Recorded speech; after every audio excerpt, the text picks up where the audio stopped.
नमस्ते अनि स्वागत छ मेरो अर्को मिनी ब्लगमा। अब बनाउन नआए पनि के गर्ने साथीहरू, रहर लाग्ने, सबैले बनाएको देखेर बनाउन मन लाग्ने, फेरि बनाएर अपलोड गर्न चाहिँ लाज लाग्ने म जस्तै धेरैजना हुनुहुन्छ होला। आज चाहिँ लाजको पर्दालाई फालेर मैले चाहिँ बनाएकी छु। माया गरेर साथ दिनु होला।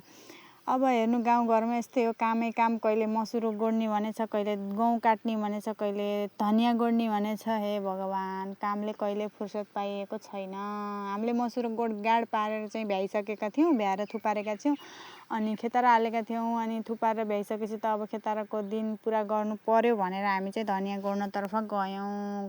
धनियाँ गोड्न गएको त धनियाँ त मस्त बिस्तारा लगाएर मजाले निदाइरहेको रहेछ। हजुरहरूले पनि प्रत्यक्ष देख्न सक्नुहुनेछ। यो धनियाँलाई अब जगाउन त पर्यो, नजगाउने अनि यो जाग्दैन। यहीँ निदाएरै मर्छ, किनकि कुहिएर जान्छ नि त साथीहरू, त्यही भएर मैले मर्छ भने। अनि यसलाई जगाउनको लागि हामीले चाहिँ बडो मेहनतका साथ एउटा झार पन्छाएर यसलाई उखालखुल मजाले पार्यौँ। उहाँ पनि उखाल्दै हुनुहुन्छ, उहाँ पनि उखाल्दै हुनुहुन्छ। हामीले चाहिँ सबै धनियाँ उखालेर, हेर्नु, धानको हुन्छ नि, धानको मुठा त्यस्तै गरेर राख्यौँ। धनियाँ चाहिँ राम्रै फलेको थियो, सुतेको भए पनि निदाएको भए पनि अल्छी नमानी फलेको चाहिँ रहेछ।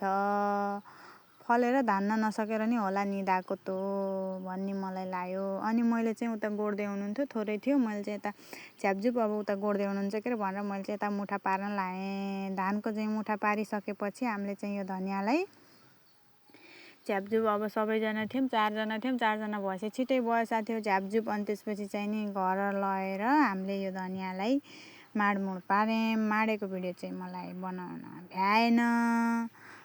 अब यहाँ चाहिँ हेर्नु, बाँध्दै हुनुहुन्थ्यो, हातै फुस्किएर एकछिन त हाँसोको पहिरो नै गयो यहाँ। ल साथीहरू, यति नै थियो भिडियो। यहाँसम्म हेरिदिनु भयो, हजुरहरूलाई धेरै धेरै धन्यवाद छ भन्न चाहेँ। अब बोल्न पनि खासै आउँदैन, केही बोल्नमा भुलचुक गल्ती भएमा माफ गरिदिनु होला भन्न चाहेँ।